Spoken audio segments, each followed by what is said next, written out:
네, 오늘 집이는 지금으로부터 늦은 시간이긴 하지만 1시간 정도 진행을 해보도록 하겠습니다. 지금 영화를 보고 나셔서 굉장히 흥미롭고 또 마음이 복잡해지지 않았을까 싶습니다. 감독님 그리고 배우분들 간략한 인사 말씀으로 시작하도록 하겠습니다. 네, 안녕하세요. 명절 연휴 첫날 이렇게 또 많이 찾아주셔서 너무 감사드립니다. 거미줄 연출한 영화감독 김지훈입니다. 반갑습니다.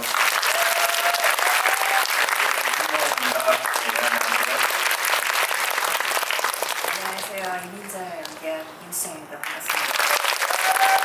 네, 반갑습니다. 해봅니다. 정엽입니다. 반갑습니다. 신예림 정수영입니다. 반갑습니다.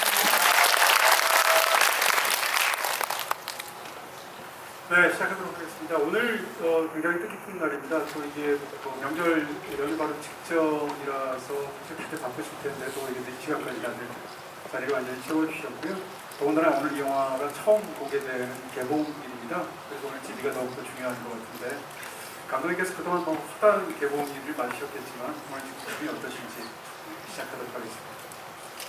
네, 팬데믹 이후로 영화에 대한 생각들을 많이 하게 됐었고요. 그래서 이제 그 이후로 이제 처음 만든 영화고 그 사이에 이제 영화 산업의 어떤 지표들도 많이 바뀌고 관객분들의 성향도 많이 바뀌고 그래서 이번에 만든 영화가 이제 그 새로운 새로운 세계 같은 느낌이 들었어요. 전 새로운 세상에 도래했다라는 생각이 들었고 그런 의미에서 그 이후에 첫 영화가 이제 거미집이 됐는데 관객분들의 어떻게 보셨는지 제일 궁금하고요. 예, 아무쪼록 하여튼 그 새로운 영화, 한국에서 새로운 재미와 새로운 그런 즐거움을 주려고 했는데 되게 궁금합니다. 어떻게 받으셨는지. 사실 김지훈 감독님하고 가장 안 어울리는 단어가 있다면 제 생각에는 안주 아닐까 하는 생각을 했습니다. 사실 김지훈 감독님의 작품 세계는 정말 그 다채로운 세계를 여러분들이 그동안 지난 10몇 년간 지켜보신 것 같고요.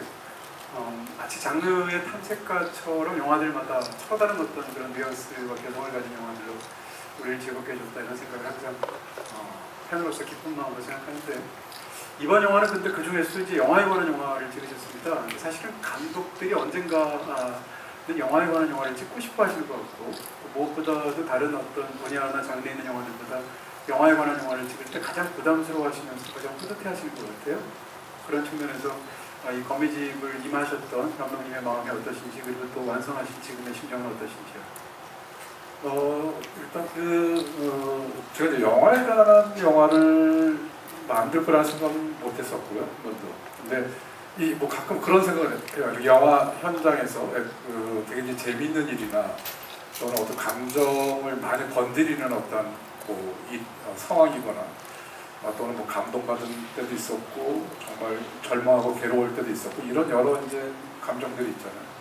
그래서 만약에 영화에 대한 얘기를 하면은 이런 것들을 너무 재밌겠다 이런 생각을 갖고 있었죠. 근데 이렇게 거미집이라는 영화를 통해서 영화 얘기를 하게 될 줄 몰랐고 근데 그게 좀 전에 말씀드린 것처럼 팬데믹 이후에 영화가 저는 정말 이대로 사라지는 건가? 이게 이제 영화의 시대는 끝인가? 이런 불안과 두려움을 많이 가졌던 것 같아요. 근데 중간에 사실은 사람들이 일을 하다 보면 자기가 사랑해서 했던 것이지만 환멸도 오잖아요. 그런 것도 겪다가 이 거미집을 하면서 내가 처음에 영화를 사랑했었을 때 했던 감정들 또 그때 했었던 질문들 이런 것들이 다시 저한테 새롭게 왔던 그런 계기가 됐던 영화였던 것 같아요. 그래서 내가 중간에 어떤 환멸도 있었고 지치기도 하고 또 의심도 많이 가했지만 정말 영화를 사랑하는 사람이 없고 굉장히 한데 그리고 그런 그 사랑의 마음, 영화에 대한 사랑에 대한 마음을 이 거미집에 담을 수 있어서 너무 좋았고 그리고 무엇보다도 이 배우들의 미친 듯한 앙상블 연기를 영화 안에서 보여줄 수 있어서 너무 좋았습니다. 네. 송강호 배우님께 좀 여쭤보고 싶습니다. 사실 이제 오기 바로 직전에 사실 지난주에 제가 송강호 배우님을 만나서 인터뷰할 기회가 있었고 그래서 이제 제가 출연하는 어떤 채널에 이제 업로드가 돼서 1시간 전에 올라왔는데요. 그걸 홍보하려는 건 아닙니다. 1시간 직전에 이제 와서 궁금하니까 1시간 전에 댓글들을 쭉 읽고 있었는데 굉장히 사람들이 반기면서 송강호 배우님의 출연을 너무 좋아하는, 그 중에서 가장 인상적이었던 댓글이 이런 거였습니다. 21세기 한국 영화 걸작들은 둘로 나뉜다. 송강호가 나오는 걸작과 나오지 않는 걸작, 이렇게 하는데 정말로 말이 너무 되는 얘기더라고요.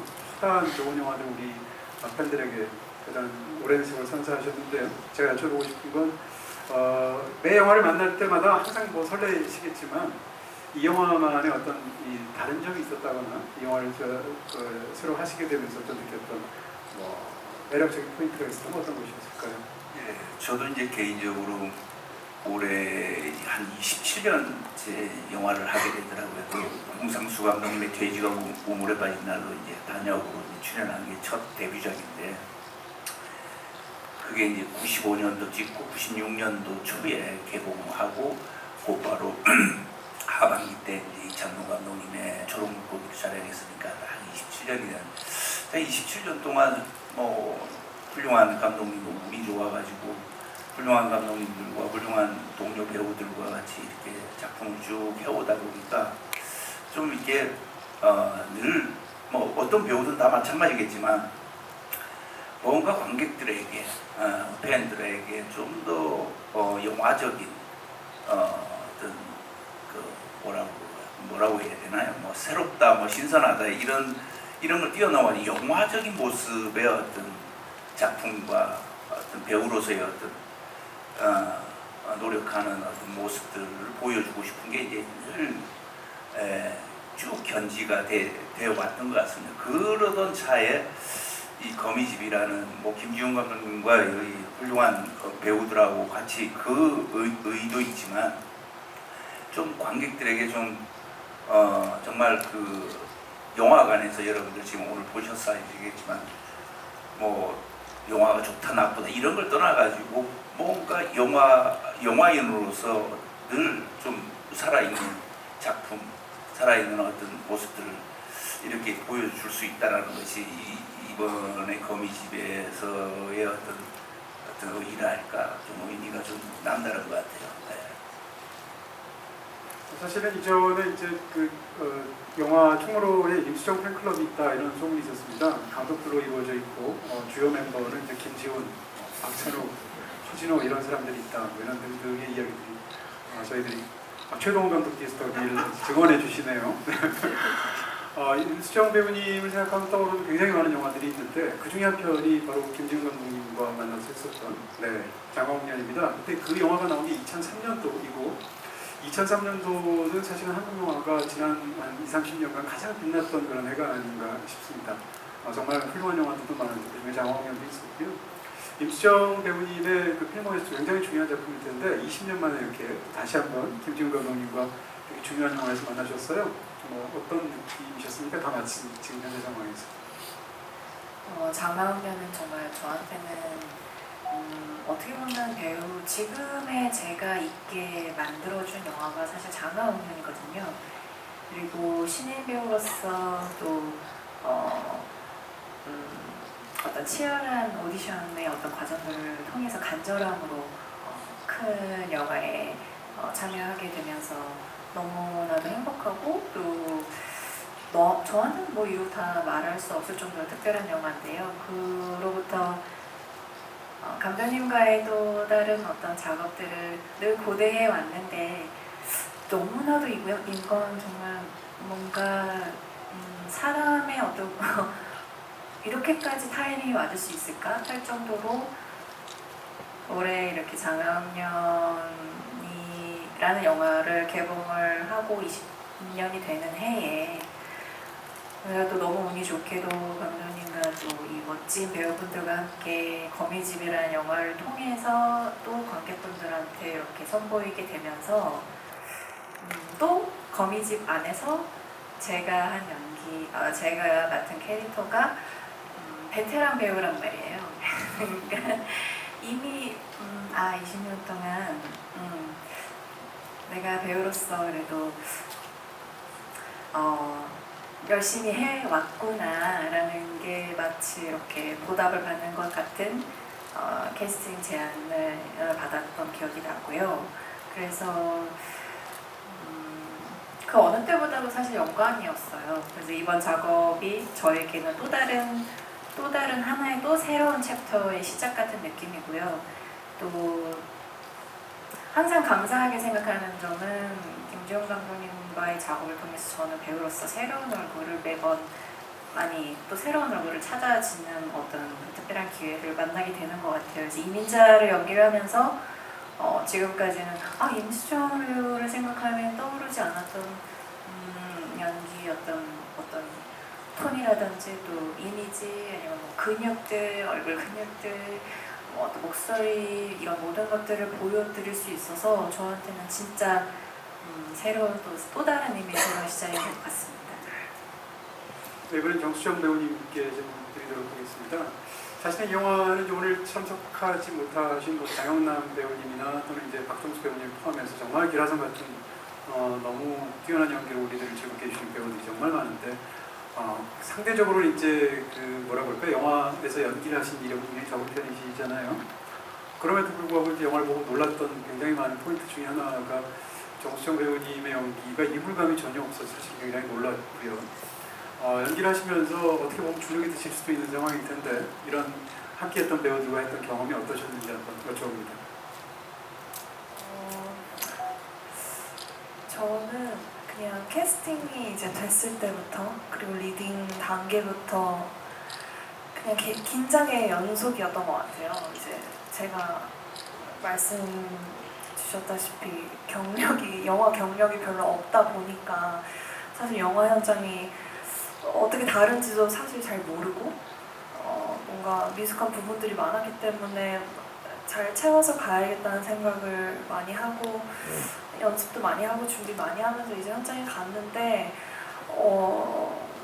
제가 걱정했던 것과는 달리 선배님들이 정말 편안하게 대해주시고 감독님부터 너무 이제 뭔가 딱 리더의 역할을 해주시면서 현장을 부드럽게 뭔가 이끌어 가 주셨어요. 그래서 긴장을 좀 덜 하게끔 하고 뭔가 주눅이 들 수 없는 현장? 그러니까 너무 화기애애해서 그래서 그런 사랑과 이런 마음이 다 느껴졌어서 저는 그냥 뭔가 신나게 항상 촬영에 임했던 것 같아요. 뭔가 즐겁게만 하고. 네. 네. 이번에는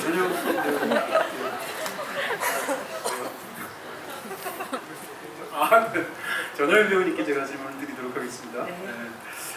사실 이제 이 영화에서 많은 분들이 벌써 개봉한 지 오늘 하루밖에 안 된 전효연 배우님을 이야기하시는 분들도 굉장히 많으시고 제가 또 이제 며칠 전에 송강호 배우님 인터뷰를 때 들은 그 굉장한 칭찬의 말 중에 하나가 이제 럭비공 같은 매력이 있다라는 영화 속에서요. 네, 그런 칭찬을 하셨는데 실제로 영화를 보면 뭐라고 할까 이제 각 배우들의 에너지가 너무 중요한 그런 앙상블 연기 플러스 또 각 배우들의 개성이 도드라지는 연기가 중요했을 텐데 극 중에 이제 미도 역할을 맡으셨잖아요. 네. 근데 미도라는 이름하면 사실 한국 영화사에서 올드보이에서 강혜정 씨가 맡은 배역 이름이 미도거든요. 그래서 미도라는 이름만 맡으면 다 명연기를 하는구나 이런 생각을 제가 하게 됐습니다. 네. 근데 그 미도 역을 맡으셔서 특히 극 중에서 보면 에너지가 굉장히 충만해 보이시는데 팽팽하게 공기가 들어간 럭비공처럼 실제로 저 영화를 찍을 때 컨디션이 좋으셨죠? 여러 가지 의미에서 식사도 잘하시고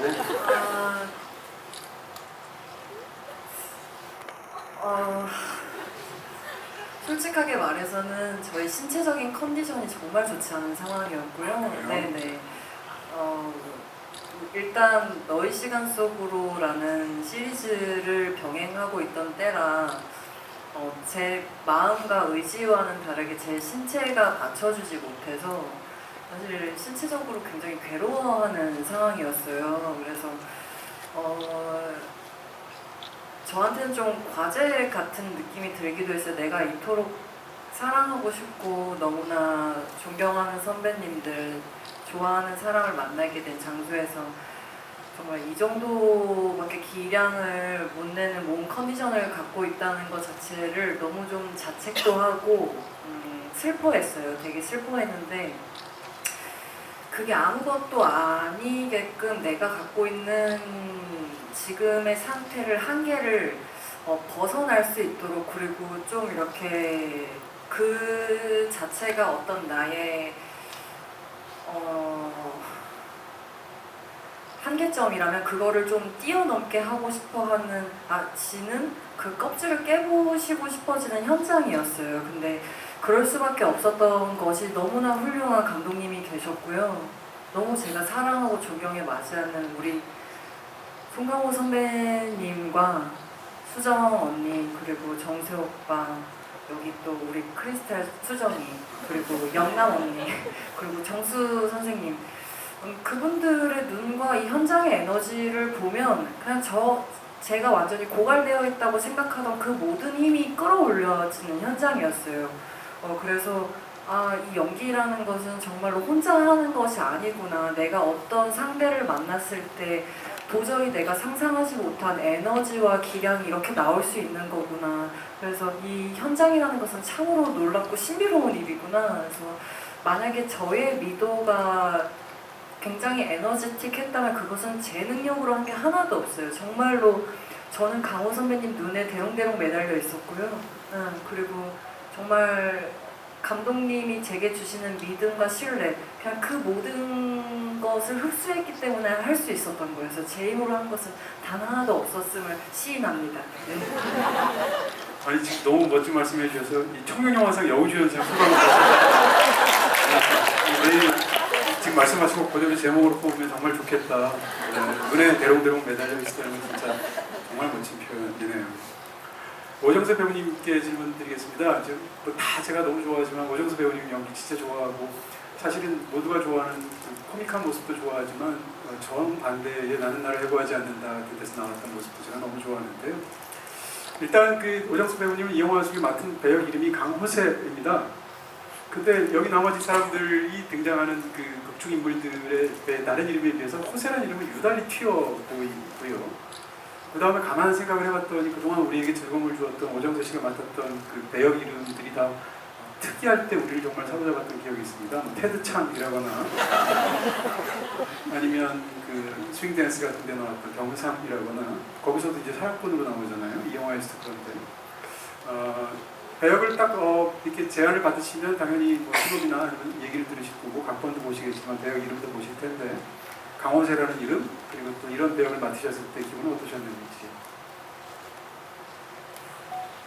처음에는 헷갈렸었어요. 이름이 송강호세 호세 강호 내가 호세지 강호식 그래서 약간 헷갈렸고 이름은 사실 그 정도 에피소드였고 첫 이제 인물을 받았을 때는 이 호세라는 인물이 김 감독이 만들고 싶어하는 걸작에 걸림돌이 되는 여러 인물들 중에 한 사람으로 생각을 했는데 어떤 식으로 걸림돌이 됐어야지 이 영화 좀 어울릴까. 처음에는 조금 밉상으로 접근도 해봤었어요. 그러니까 관객들이 마음을 안 주는 쟤만 나오면 답답하네. 그런 류의 어떤 걸림돌을 생각도 해봤는데 계속 고민하다 보니까 이 영화 전체 톤이랑은 조금 지금의 호세가 조금 더 어울리지 않나라는 생각을 했고 그러면 기본적으로 이 친구는 두 여자를 사랑하지만 그런 걸림돌이지만 그래도 관객이 조금은 마음을 열고 같이 갈 수 있는 사람이었으면 좋겠다. 그 중간에 조금 크지 않지만 좀 영화적으로 귀여운 어떤 혼남도 있었으면 좋겠고 나름대로의 큰 참여나 깨우침은 아니지만 그런 것도 조금은 있었으면 좋겠고 해서 이제 짧지만 저는 감독님한테 두 수정이 액션씬 할 때 싸우는 액션씬에서 죽어있는 호세가 머리에 맞잖아요. 그러니까 그것도 나름의 조금 이런 식으로라도 조금 더 혼났으면 좋겠다라고 이제 말씀을 드려서 이제 감독님이 그것도 이제 구현을 해주시고 그런 식으로 조금 호세를 좀 마음을 얹을 수 있는 인물로 그려나가기 시작했습니다. 네. 감독님 그럼 호세라는 이름은 어떻게 그러고 보니까 정세 플러스 강호를 하면 호세가 되네요. 그 생각이 들기도 하고. 그 원작이 있었어요. 네, 원작이. 그래서 얼핏 또 호색 같기도 하고요. 그런 거. 근데 또 정세 씨가 네. 또 캐스팅에서 되게 이건 오정세 씨가 하라고 한 이름인 것 같다는 생각이 많이 들었어요. 네, 감독님께 질문 드리겠습니다. 사실 이제 이 영화는 한 영화 안에 너무 많은 그 다양한 요소들이 구조적으로나 들어있어서 굉장히 흥미롭게 보게 되는 지점이 있는데요. 일단 영화 자체를 일단 흑백과 컬러로 나누셨고 영화 속 영화와 영화 바깥의 영화가 있지 않습니까? 그러면 이제 두 영화의 각각 부분을 어떻게 해야겠다는 어떤 연출적인 부분에서 핵심이 있었을 텐데 극중국은 어떻게 만들고 싶으셨고 바깥의 이야기는 어떻게 하고 싶으셨습니까?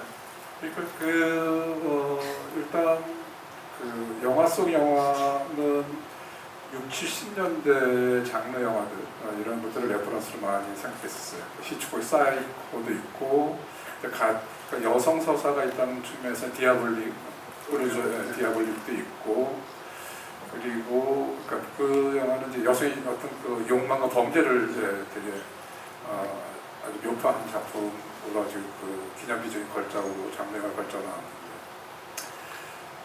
그래서 이제 그런 레퍼런스로 가져가면서 그 흑백의 질감을 그 최대한 끌어올리려고 했었고 그래서 이제 이 영화가 처음에는 이제 그 영화 속에서 김열 감독이 처음에 찍었던 것들이 이제 자기의 어떤 치정 멜로처럼 아주 전형적이고 클리셰한 인물들이나 그런 여성상이 나오고 있었는지 그런 자기의 영화들을 계속 반복하는 거에 대한 어떤 그 비평도 많이 들었고 자기도 그런 거에서 탈피하고 싶었고 이러면서 이제 여성의 욕망을 적극적으로 다른 그 영화로 바꿔야 되겠다 생각하면서 이제 흑백의 질감을 더 강조한 어떤 그런 영화들 그런 레퍼런스를 이제 삼았었고 그리고 이제 그 화면비도 1.66대 1로 해서 이제 우리나라 이런 한국의 그 상업 영화 중에 이제 이런 화면비가 있는지 잘 모르겠는데 그것도 이제 고전 클래식에 대한 어떠한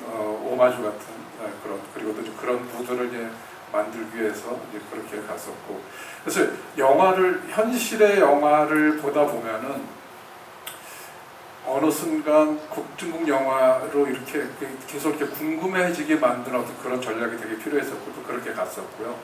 그리고 현실에서 이렇게 우당탕탕 정말 어떤 일대 대소동이 일어나고 정말 답이 없는 사람들의 모임 어떤 그런 어떤 집합체 같은 현실은 그렇지만 그런 현실에서 이렇게 농밀하고 밀도 높은 어떤 영화를 만들어간다라는 어떤 그 영화의 안과 속과 이런 얘기를 좀 하고 싶었어요. 그래서 예를 들면 플랑스 강스 같은 경우도 이 사람들이 이렇게 우당탕탕하면서 영화를 소동을 벌이면서 영화를 만들지만은 이 한 장면을 찍기 위해서 이러한 어떠한 어떤 혼신의 어떠한 것들을 보여줘야 된다. 그래서 정말 그 메가톤급 에너지와 영혼을 쏟아내야지 겨우 정말 깃털만큼의 어떤 그런 완성도와 또 감동을 줄 수 있는 이런 것들을 좀 얘기하고 싶었던 부분들이 있었어요. 그 연장선상에서 여쭤보고 싶습니다. 만약에 이 영화를 굳이 이제 장르로 표현한다면 뭐 블랙 코미디로 이야기할 수 있을 것 같은데 그럼에도 불구하고 이제 영화를 보면서 굉장히 놀란 것 중에 하나는 이 영화 속의 감정 속에 이렇게 기본적으로 뭐 슬랩스틱도 있고 우리를 굉장히 재밌게 만들어주는 김지훈 감독님 특히 유머가 있는데 그 못지않게 이 영화에는 굉장히 어떤 면에서는 히스테리컬하게 실용적인 부분도 있고요. 어떤 장면은 또 영화의 그 극중극의 마지막 장면처럼 굉장히 막 공포 영화의 괴기스러운 그런 장면이 등장하기도 하고 어떤 장면은 굉장히 염세적으로 느끼는 그런 장면들도 있습니다. 그래서 이 영화에 담겨져 있는 특히 이제 김열이라는 인물을 중심으로 보게 되면 그 감정이 여일하지 않고 한 가지로 느껴지지가 않는데요. 이렇게 이 영화에 어떻게 보면 그냥 한바탕의 소극처럼 보이는 사실은 어떻게 생각하면 트리포의 촬영장을 무대에서 만든 아메리카의 밤처럼 그렇게 떠들썩하게 다들 영화를 엉망진창으로 찍는 것 같았지만 결국 다들 행복한 결말로 끝났다. 이게 일반적으로 영화에 관한 영화인데 이 영화는 전혀 그렇게 결말 지어지지 않습니다. 그런 부분에서 이 영화에 담겨있는 어떤 기본적인 감정에 대한 감독님의 생각을 좀 여쭤보고 싶습니다. 그러니까 사실은 김 감독의 마지막 표정이 이제 같이 많이 언급되는데, 근데 저는 이제 관객들이나 이제 그 영화를 본 사람들한테는 걸작 탄생을 예감하게 했고, 근데 당사자인 김 감독 자체는 그 결과물의 어떤 성취보다도 이것을 만들기 위해서 그 지나왔던 시간들이 주마등처럼 슬라이드처럼 스쳐가지 않았을까, 거기에 그 감정이 더 그 당시에 많이 느껴지지 않았을까 이런 생각이 들었고, 또 한편으로는 가끔 이제 그 장면을 얘기할 때 좀 언급했던 부분들인데, 예술가, 그러니까 아놀드 하우저의 이제 문학과 예술의 사회설 같은 경우 보면, 제가 이제 조금 젊었을 때 읽었었던 책인데, 그게 그 예술가와 참부론의 공통점을 얘기하는 거였어요. 예술가는 그 참부처럼 자기가 가지고 있는 테크닉을 총동원해서 고객을 황홀한 상태의 그런 경계에 빠뜨리고, 그 자신은 가장 멀리 냉담하게 떨어져 있는 존재가 아닌가 이런 얘기를 하는데, 저는 그때 그 기절을 읽었을 때 되게 동감했었고, 그게 예술가의 초상 같은 생각이 들었었고, 그게 김열 감독이 그 당시에 느꼈던 어떠한 그 감정들 아닌가 이런 생각들을 하게 됐던 것 같아요. 또 영화를 보신 많은 분들이 궁금해하실 것이기도 하고, 저도 궁금한 얘기 좀 너무 감독님께서 말씀해 주셨는데요. 좀 사실은 뒤에 여쭤보려고 했는데 너무 중요한 질문이라서 나와서 역시 연달아서 그럼 이번에는 정강호 배우님께 여쭤보게 됩니다. 이런 지비가 참 좋은 게, 영화를 다 보셨기 때문에 우리가 정말 마지막 장면까지 다 얘기할 수 있다는 것일 거고요. 살인의 추억이라는 2003년도에 나왔던 또 다른 훌륭한 영화에서의 마지막 장면이 사실은 우리가 화면에 응시하는 송강호 배우님의 얼굴로 우리는 사실은 그 영화에 대한 인상을 기억하게 되는 건데요. 마찬가지로 이 영화도 끝나는 장면에서의 굉장히 묘한 극중의 김열의 표정으로 끝나게 됩니다. 근데 그 살인의 추억하고 달리 이 영화는 그 배경이 되는 나머지 인물들은 다 해피한 상태이고, 다들 기립박수를 치면서 이 감독님이 와 드디어 이런 생각을 하고 있는데, 이 사람만 굉장히 복잡한 표정을 짓고 있으면 영화가 끝납니다. 그래서 결국은 저 표정을 생각하게 되는 것이 이 영화 전체를 생각하는 그런 관객의 마음이 되게 되는데, 더군다나 배우 연기하시는 분은 어떠셨을까라는 생각이 들어서. 감독님이 그런 깊은 뜻을 이렇게 좀 일찍 알았더라면. 하우저 얘기 안 하셨어요? 네. 이렇게 심오한, 저는 글쎄요, 사실 뭐 영화 보셔서 아시겠지만 뭐 다 욕망들의 어떤 덩어리들이죠. 어떻게 보면은 김 감독도 욕망, 그러니까 자기가 원하는 어떤 삶과 어떤 결과를 얻기 위해서 이 소동에 휘말리는 어떤 시초가 되고, 이제 배우로 나오시는 이 많은 분들도 작은 욕망이든 어찌됐건 큰 욕망이든 거기서 욕망의 어떤 카르텔이 이제 형성이 돼서 거기서 막 그래서 저는 그러니까 인간의 욕망, 예술가의 욕망이라는 것이 그게 해답이 있나 이런 생각이 들고, 해답이 있더라도 계속 그것이 연속적이고 연장이 되고 끊임없이 가는 것이 인간사고 또 예술가의 어떤 길이 아닌가, 이런 나름 해석을 통해 가지고 그렇게 연기를 했던 것 같은데, 진짜 얘기를 좀 해주시지. 제가 처음부터 다르긴 너무 훌륭한 표정을 지었기 때문에 지금 이런 질문이 나오는 것 같아요. 농담입니다. 그런데 이건 뭐 해석, 여러분들은 어떻게 보셨을지 모르겠습니다만 다 해석이 다 정답이에요. 네, 어떤 분들의 어떤 누가 정답이 없어요. 보신 분들이 받아들이는 것이 다 정답이 아닐까라는 생각이. 네, 다음 질문을 또 드리도록 하겠습니다. 오정세 배우님한테 질문을 드리고 싶은데요. 지금 드리고 싶은 질문이 너무 많아서 막 이렇게 제 머리 생각 속에서 막 튀어나오려는 걸 지금 순서를 정하느라고 힘듭니다. 오정세 배우님이 이제 극장에서 사실 이 영화에서 가장 웃기고 재밌어 하시는 제목이 아마 헐 벗고 나오신 장면이 아닌가 싶은데요. 근데 또 뒤에는 또 이제 칼 꽂혀서 나오는 장면도 있지 않습니까? 그런 상태에서 등장하게 되는데, 오정수 배우님 많은 분들이 좋아하시기도 하고 저도 너무 좋아하는 남자 사용 설명서 보면 거기서도 헐벗으시는 관객들이 좋아하시거든요. 근데 아무리 그렇게 관객들이 좋아하기로 누가 봐도 더 재밌는 장면임에도 불구하고 배우는 또 그 장면을 연기할 때 마음이 굉장히 다를 수도 있을 것이고요. 이 영화에서 공사하시고자 했던 그 장면을 찍으실 때의 그 배우님의 어떤 생각, 그 당시에 하셨던 어떤 상황 이런 걸 좀 듣고 싶습니다. 그 씬을 찍기 전날 밤 제 방에서의 제 모습이 떠오르네요. 그냥 멍하니 앉아 있었고요. 어떻게 해야 되나. 사실은 그러니까 쉽지 않은 어떤 환경이고 연기인데, 근데 배우가 불편해하고 호세가 불편해하면 그 씬 자체가 불편한 감정으로 남아있을 수 있다는 생각이 들기 때문에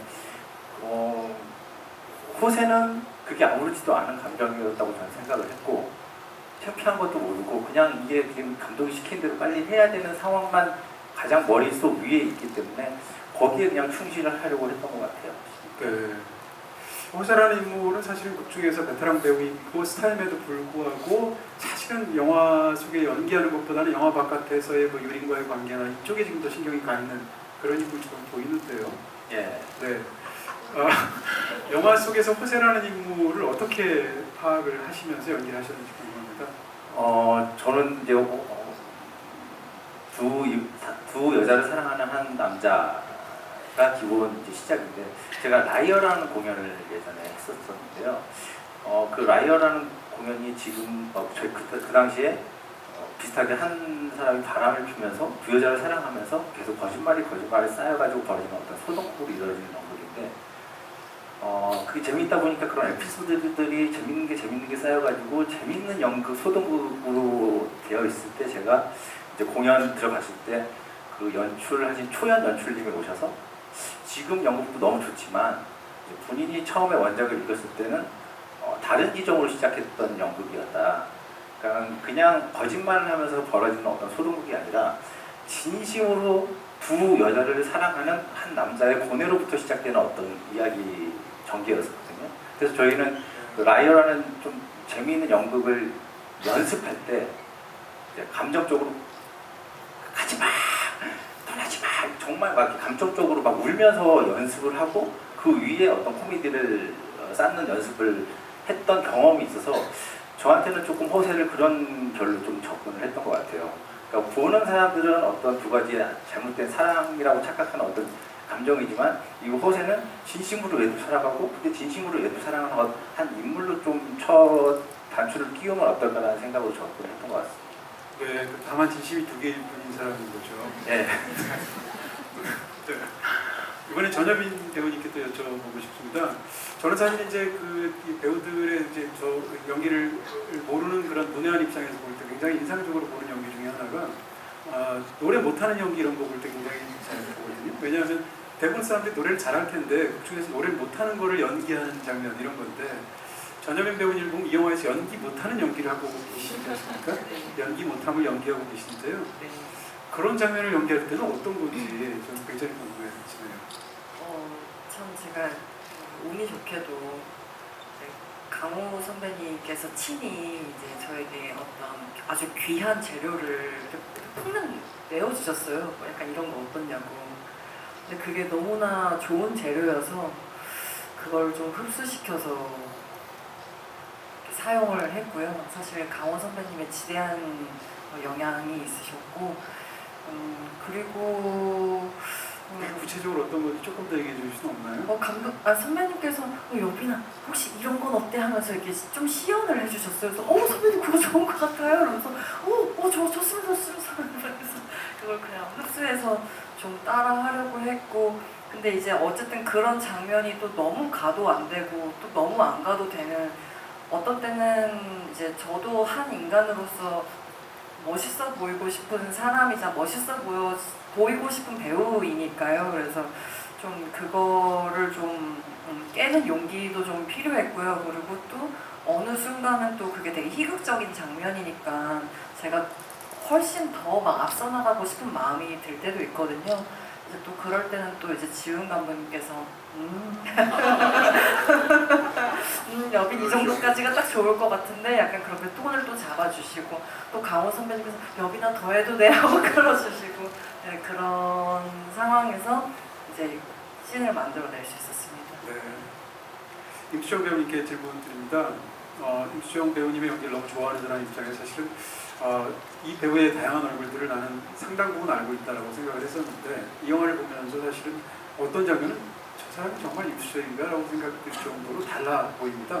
물론 이제 극중에서 극중국의 형태로 많이 나오시고 또 이제 메이크업도 다르고 이런 측면도 있겠습니다만 기본적으로 우리가 한 번도 보지 못했던 임수정의 목소리 그 점이 더 놀라운데요. 그 다음에 또 얼굴 이런 것들을 보여주셔서 굉장히 신선한 느낌이 있었습니다. 물론 이제 70년대 인물이라서 그렇겠지만 이 인물을 연기할 때 생각하셨던 건 어떤 겁니까?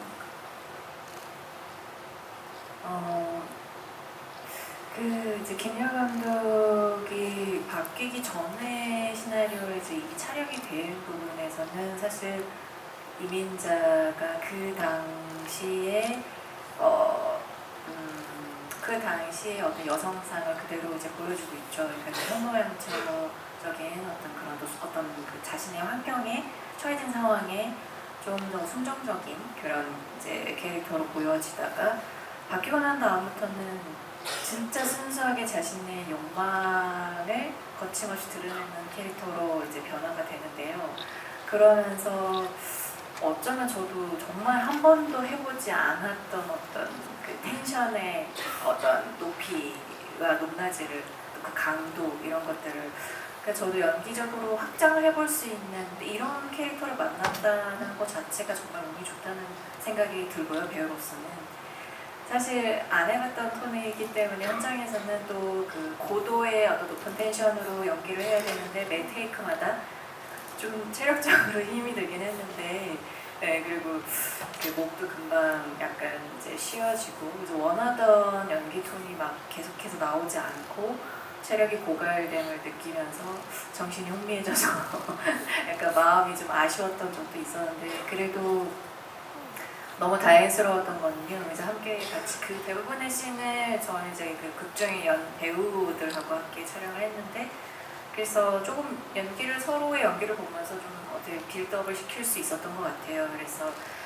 영향을 많이 주고 받으면서 만들어갔던 거라서 저한테도 좀 너무 새로운 경험이었고 뭐 솔직히 말씀드리면 제 안에 모든 욕망 덩어리들을 다 잘 이렇게 한번 잘 됐다 이렇게 만난 김에 열심히 담아봐야 되겠다 이렇게 생각해서 정말 즐겁게 했습니다.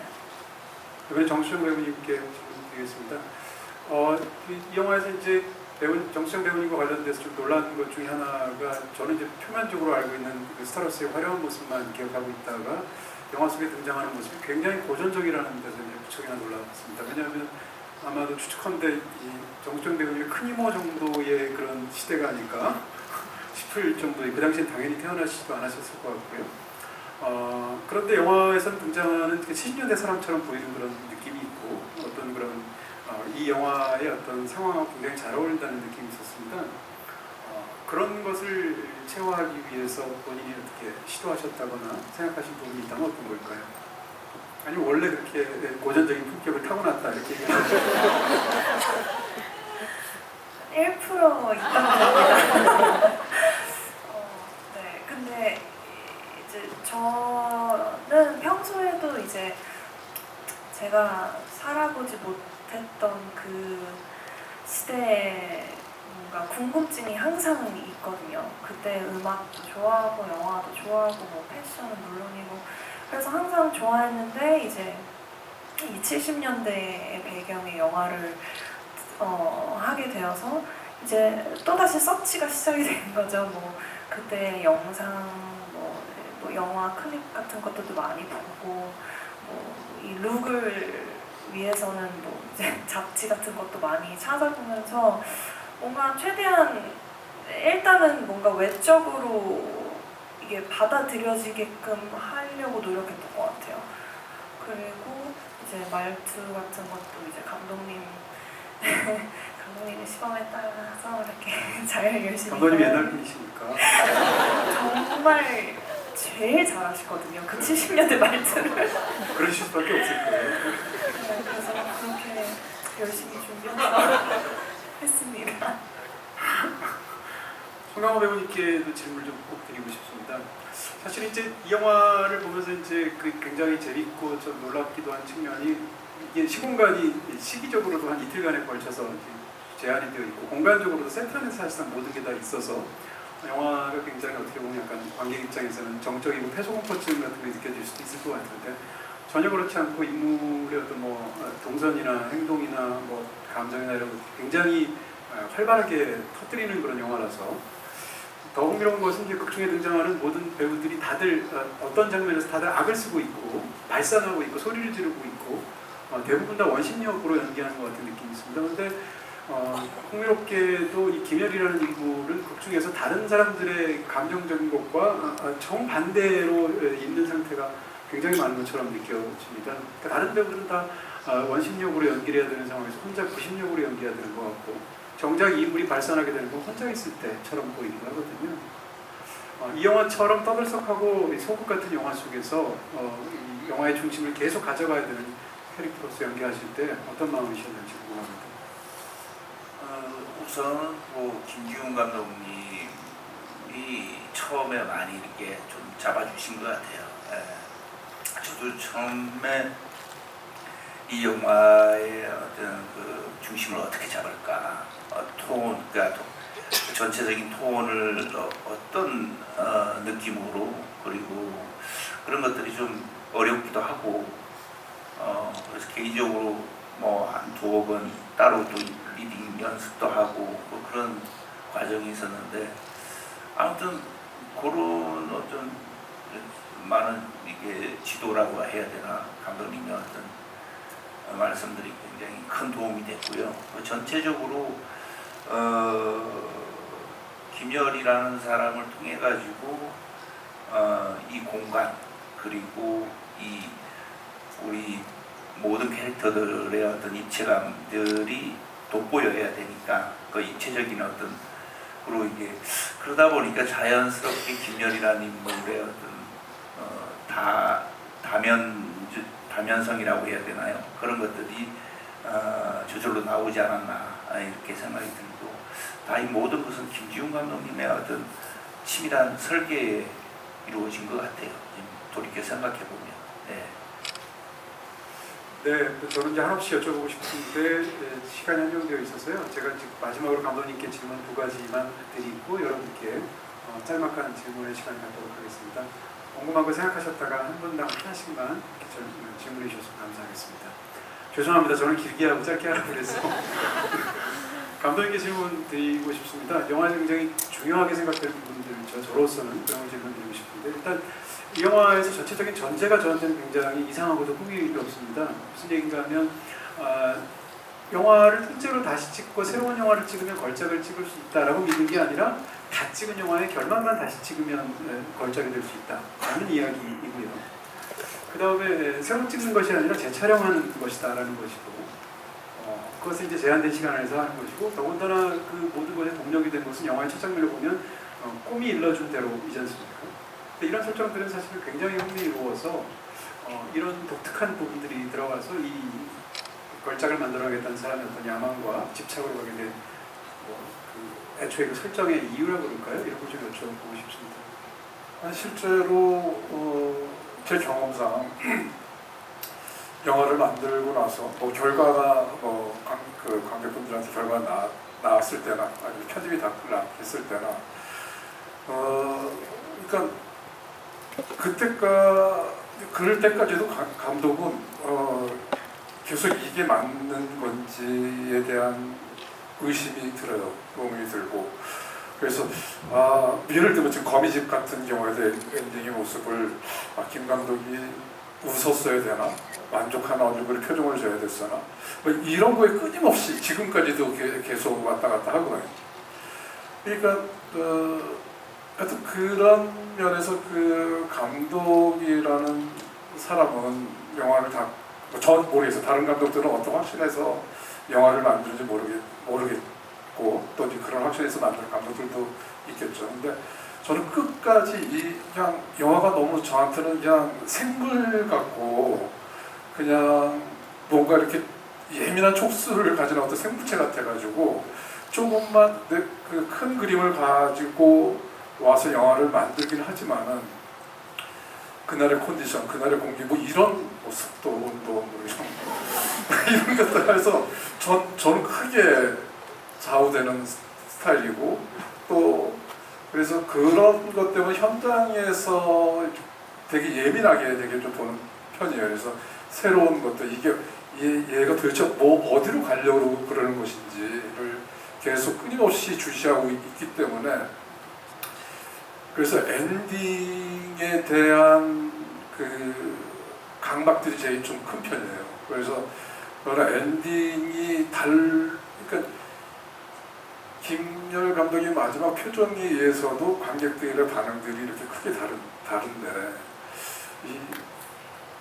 그래서 이 엔딩만 바꾸면 걸작이 될 거라는 확신이 쓸 수 있는 것은 감독의 입장인 것 같아요. 네. 뭐 시인이 어떤 기절에 그 단어를 한번 바꿔보거나 뭐 순서 바꿔보면 훨씬 더 좋았을 텐데 라는 걸 한 것처럼 뭐 그런 시인들 마음이 있을 거라 생각이 드는데 그래서 김열 감독한테는 그게 충분한 어떠한 이유가 되는 거고 또 이제 사실은 엔딩만 바꾸면 걸작이 될 거라고 얘기하지만 엔딩을 바꾸려면은 앞에 이제 그 맥락이 중요해야 되니까 조금씩 그 앞부분을 막 바꿔야 되거든요. 시작 때부터 여기서부터 바꿔야 돼. 뭐 이런 얘기를 하면서 시작을 하는데 그 정도로 감독이 현장에서도 영화를 이렇게 영화라는 것을 이렇게 대할 때 그렇게 안절부절 할 수밖에 없는 존재가 될 수밖에 없고 왜냐하면 이게 내가 지금 선택한 것이 맞는 건지 관객들이 좋아할지 이분들의 어떤 노고와 헌신들이 배반하지 않을지 계속 노심초사하게 되거든요. 그래서 그런 면에서 김열 감독은 특히 저 같은 감독, 모든 감독들의 어떤 마음을 이렇게 보여준 것이 아닌가 저는 생각이 들었습니다. 네. 이 영화 이제 마지막 그 종반부의 한 10수분은 정말 이제 장대하다는 느낌이 들지 않습니까? 그리고 이제 그 전까지 영화의 인상을 완전히 바꾸는 그런 느낌이 있는데 영화의 마지막에 이제 10년 전에 어떤 일들을 이제 김열이 회상을 합니다. 10년 전의 일들에서의 그때도 화제가 나고 있었고 지금 촬영 현장에서도 화제가 나고 있는 공통점이 있고 그때도 근거에서 뭔가를 꺼내려고 했고 영화 속에서도 이제 근거를 뭔가 꺼내려고 하죠. 그렇게 본다면 굉장히 묘한 공통점이 있는데 10년 전에 김열이 책상 서랍에서 꺼냈던 다시 말하면 이제 원고 각본을 훔친 거고요. 그 다음에 금고에서는 백 회장이 돈을 꺼내서 훔쳤습니다. 근데 마찬가지로 영화 속 영화인 현재에서는 극중에 이제 그 유림이라는 인물이 금고에서 꺼낸 게 결과적으로 얘기하면 거미이지 않습니까? 그러니까 결국은 거미에 사로잡히고 마지막에 거미에 처참한 죽음을 겪은 것은 결국 영화적인 그 비유로 본다면 당연히 훔친 각본 아니면 훔친 돈이 되는 건데요. 그런 측면에서 이 영화의 마지막에 그 거미집에 매달리는 모습이 너무나 인상적이고 괴기스럽게 느껴집니다. 여쭤보고 싶은 것은 거기서 이제 제목이 거미집이 아니라면 거미가 나올 거라면 상상도 할 수가 없고 어떻게 생각하면 영화 바깥에 텍스트 바깥에서 뭔가가 들어와서 모두를 응징하는 것 같은 느낌이거든요. 왜 거미인지 더군다나 그것을 제목으로까지 살펴잡으셨고 영화의 가장 압도적인 장면을 잡으셨습니다. 그런 질문이 듭니다.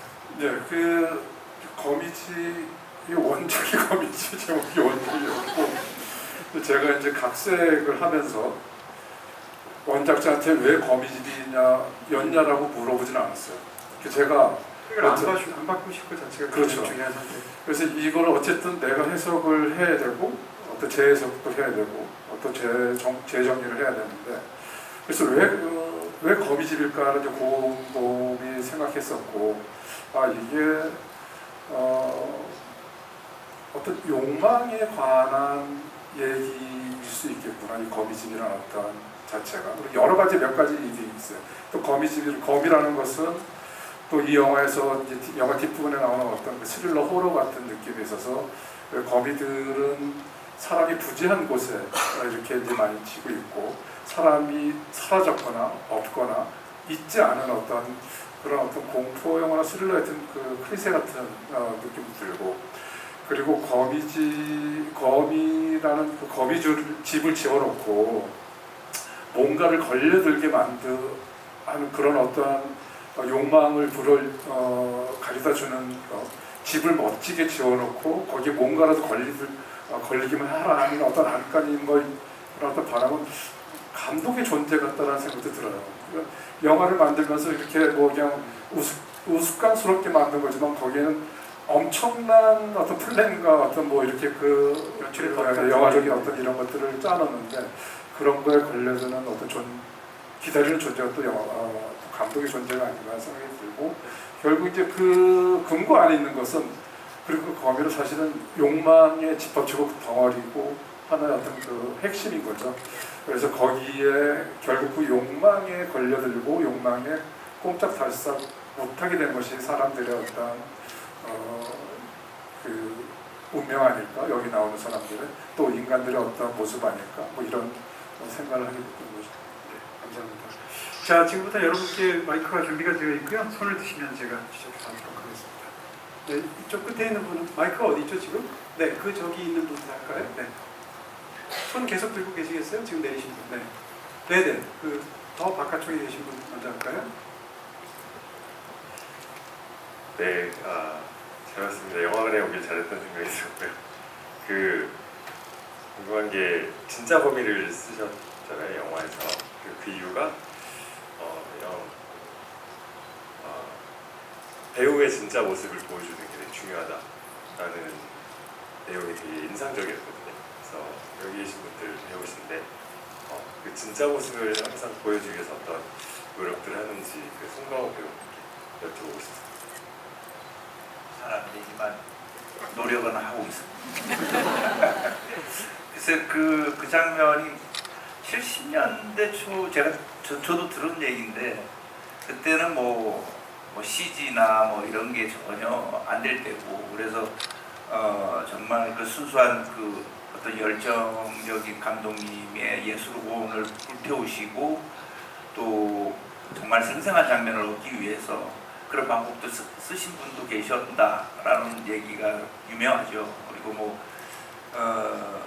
뭐 예를 들면 그 전쟁 영화나 이럴 때는 정말 그 공포탄도 없어가지고 진짜 실탄을 쏘면서 액션씬이나 뭐 전쟁 영화를 찍기도 하고 그건 뭐 그런 어떤 산업 자체가 그때는 열정의 어떤 어떤 시기였고 지금하고는 다르죠. 근데 뭐 배우들은 영화 속 대사처럼 정말 진정으로 연기하고 싶어하죠. 저도 그렇고. 근데 그게 뭐 잘 안 될 부족한 면이 많죠. 대단해서 열심히 노력하고 있습니다. 네. 네, 또 질문하실 분 계신가요? 네, 이번에는 이쪽 쪽으로 올까요? 네, 이쪽 라인 계신 분 할까요? 네. 네네네, 거기 계신 분. 반대쪽에 그냥 하시죠. 네. 네, 송강호 배우 하면은 아무래도 많이 생각나는 게 애드립이라고 할 수 있을 것 같은데 이 영화에서 송강호 배우님이 하신 애드립은 무엇이 있을지 개인적으로 궁금했습니다. 좀 오래돼가지고 어떤 애드립을 했는지 모르겠습니다. 이번에는 그렇게 애드립을 많이 하지는 않았던 것 같고요. 예를 들면 한유림 이름을 제가 지어줬다 이런 대사는 그 홍콩 영화 제목을 거기서 힌트를 얻어가지고 한유림 그 국장한테 그런 대사는 열정유림 대사는 제가 그 현장에서 그냥 애드립이라고 해야 되나 그게 대표적이고 여러 장면이 있는데 다 기억을 못하겠네요. 열정유림에서 온 거군요. 열정유림은 제가 그냥 그런 영화도 없었고요. 하나를 더 했는데 감독님이 이걸 선택하셨습니다. 또 하나는 그것도 재밌었는데 그때 얘기하시면 안 되나요? 네? 나머지 하나는 그 뭐죠? 연유 정림자를 써가지고 이렇게 모르겠어요. 재미없어 기억도 안 나요. 연유라는 한자는 없거든요. 근데 국장을 이제 설득하기 위해서 그렇게 했던 기억이 납니다. 근데 열정이 유림이라는 영화 너무 보고 싶네요. 그런 영화는 없습니다. 그러니까요. 자, 또 질문하실 분 계신가요? 이번에는 이쪽 줄에 맨 뒤에 계신 분입니다. 네, 그분 하실까요?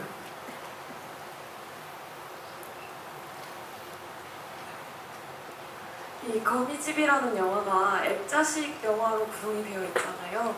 근데 저는 이걸 보면서 들었던 생각이 이제 이 이제 극 중에 제시되는 70년대 영화 말고 이 거미집을 촬영하시던 배우분들 사이에서 어떤 즐거운 에피소드가 있었는지, 실제로 이 영화만큼은 아닐지라도 극적인 어떤 상황들이 있으셨는지 궁금했습니다.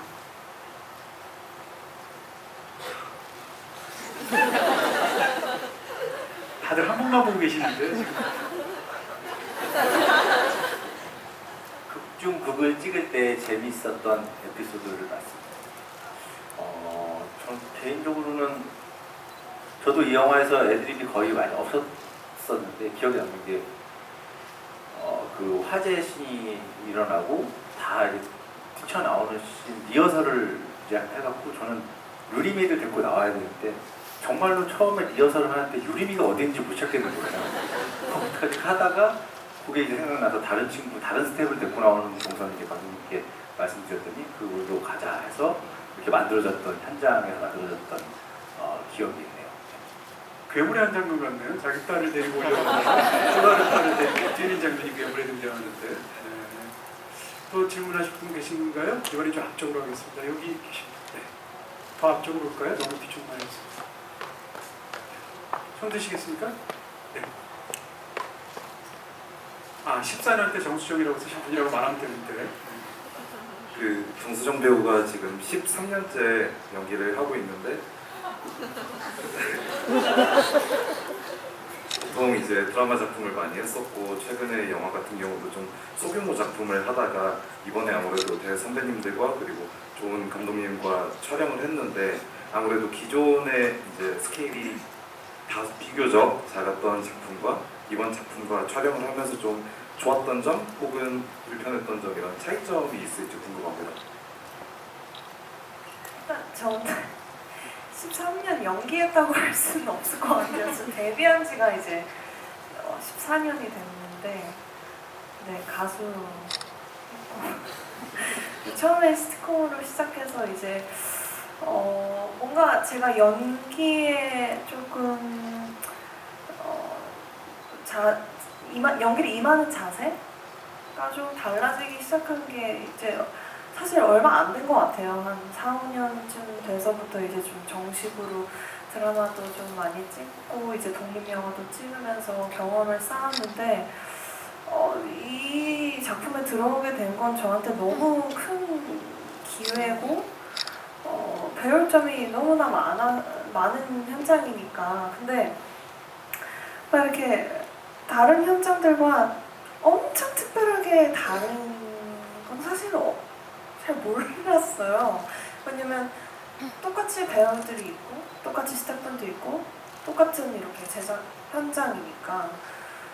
그런데 이제 인물들이 다른 거죠. 뭔가 거기서 오는 에너지들이 조금 달랐던 것 같아요. 거기서 뭔가 좀 더 진짜 베테랑들의 느낌이 나는, 뭔가 더 프로페셔널한 느낌이 나는 그런 걸 좀 느꼈던 것 같아요. 이런 바이브에서. 네. 네, 감사합니다. 또 질문하실 분 계신가요? 앞쪽에 할까요? 네. 여자분? 네. 그 스테인드 글라스 아래에서 그 극중 호세랑 이제 김연아 감독이 만나는 장면이 있습니다. 그런데 그 부분에서 이제 강호세가 자기가 잘못했다, 자기 잘못이 크다라고 하는 대사가 있는데, 사실 그 스테인드 글라스가 종교적인 의미가 조금은 있을 것 같은데, 약간 뭐 강호세한테는 그 순간의 회개라든지 반성이라든지. 근데 김열 감독이 거기서 호세랑 만나는 거는 혹시 어떤 감독님께서 의도나 의미를 담아주신 건지 궁금해서 질문드리게 되었습니다. 일단 이거 영화라는 세계의 겉과 뒤, 그 예전보다 더 오래 진행이 됐습니다. 그래서 이제 그만해야 될 것 같고요. 질문하신 분들 다 너무 좋은 질문해서 감사드리고요. 오늘 이 특별한 시간에 특별한 이야기 해주셔서 너무 감사드리고 한 분씩 간단한 인사 말씀드리고 오늘 마치도록 하겠습니다. 그 이동진 평론가 TV를 처음 이렇게 배우들이랑 같이 하는데 지금 처음인데 너무 좀 놀라운 게 좀 많았던 것 같아요. 참여율도 그렇고 질문의 수준도 그렇고 그리고 저희들이 얘기하는 거 하나하나 이렇게 귀담아 들으시는 모습들이 너무 감동스러웠습니다. 저도 이제 이 오늘 받은 감동을 또 다음 작품에서 여러분께 되돌릴 수 있는 그런 감독이 더 들렸고요. 하여튼 뭐 거미집은 새로운 것들, 좀 색다른 것들을 좀 많이 추구하려고 했었고요. 그런 것들에 혹시 좋으셨다면 많은 더 지적을 부탁드리겠습니다. 오늘 이렇게 끝까지 저희들 얘기 경청해주셔서 대단히 감사합니다. 저는 며칠 전에 이제 이동진 평론가님하고 이제 방송을 녹화를 할 때 그 사무실이라고 합니까? 스튜디오 같은 데서 갔었는데 그때 이제 이동진 평론가님이 그 포스터에 이제 사인을 받으실 때 다른 거는 이제 뭐 그냥 사인만 하면 되는데 여기는 이름을 적어주세요라는 말씀을 하셨어요. 근데 뭐라고 하고 싶은 말이 있었는데 그게 그때는 생각이 안 났어요. 근데 하고 나서 방송할 때 생각이 나는 거예요. 지금 드리자면은 경이로운 동진님이라는 말을 하고 싶었습니다. 근데 오늘 와보니까 제가 1시간 동안 여러분들 눈빛이나 말씀을 들어보니까 그 경이로움이라는 말씀을 여러분께 돌려드리고 싶습니다. 오늘 정말 경이로웠습니다. 감사합니다. 이 영화는 사실 모든 예술가들이 특히 영화란 무엇인가, 영화는 어떻게 만들어지는 것인가, 좋은 영화는 무엇인가 이런 얘기를 하는 영화라고 생각하는데요. 또 이런 영화를 직접 영화관에 오셔서 스크린에서 영화를 체험하는 지금 이 순간, 근데 또 그 여러분들과 함께 격이 있는 영화에 대한 대화를 나눌 수 있는 것 또한 영화를 즐기는 모든 것에 포함되어 있는 것 같아요. 그래서 정말 오랜만에 이런 대화를 나누면서 참 많이 그리웠구나 이런 생각도 들었고, 또 한 번 관객분들의 대화를 통해서 배우는 점도 또 배우로서 더 있었고요.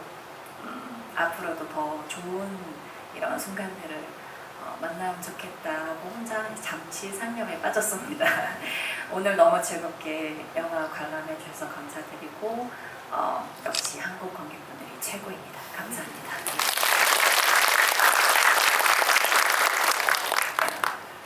저는 어느 날 거미집이라는 시나리오를 달았습니다. 김지훈 감독님이 감독하시고 송하고 선생님이 주연을 확정 지었을 때인데 너무나 빠르게 의사를 결정하고 도장을 찍었습니다.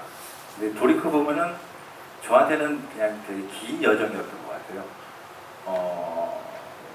예전 17년, 10몇 년 전에 우한세계라는 작품에서 단역과 주인공으로 선배님과 연기를 처음 한 씬을 했었고, 물론 편집돼서 이제 스크린에서 만나지 못했지만 그때 인연, 또 그 이후에 또 하울링이라는 영화에서 이제 제가 아이를 봐야 되는 날인데 오디션이 겹쳐가지고 이제 아이를 안고 오디션을 봤던, 하지만 이제 떨어졌던 기억도 있고, 또 감독님의 놈놈놈이라는 작품에서 1차 오디션을 봤는데 떨어지기도 했고, 먼 여정을 가서 거미집이라는 영화를 만난 것 같아요. 근데 감독님이 이 영화의 뿌리가 중요한 것은 꺾이지 않는 마음이라는 얘기를 하시는데 저 또한 수많은 김열 감독 중에 하나이지 않을까 생각이 들었고, 또 여러분들도 각자의 중요한 무언가를 끝까지 지키시길 바라겠습니다.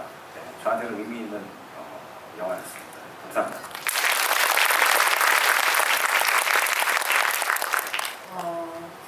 제가 이제 이 거미집을 촬영하고 있을 당시에는 제 안에 되게 많은 회의감과, 그리고 내가 나를 뭔가 믿어주지 못하겠는 마음, 그리고 도저히 나 혼자서는 용기를 낼 수 없는, 내가 완전히 고갈되어 있다고 느끼는 상태였었어요. 근데 그때 제게 지금 당신의 모습이 어여쁘지 못하고 많이 거칠고 좀 못난 모습이더라도 그냥 해나가는 거, 그리고 그 마음과 육신이 너무 무겁고 물에 젖은 솜처럼 묵진하게 가라앉았을지라도 그걸 어떻게든 끌고 나가보려고 하는, 그냥 정말 그게 1mm의 걸음이라도 괜찮다고 이야기해주는 현장이었고, 그 말을 전해주는 글이었어요. 그래서 저는 김열 감독님이 너무 고마웠고, 노련하지 않지만 무조건적인 믿음으로 달려주는 미도가 너무 고마웠어요. 미도가 되게 저를 일으켜 주었었는데, 거미집이 여러분에게도 그런 동지가 될 수 있는 영화가 되었으면 좋겠다는 소망을 비추어 봅니다. 자리에 함께 해주셔서 감사합니다.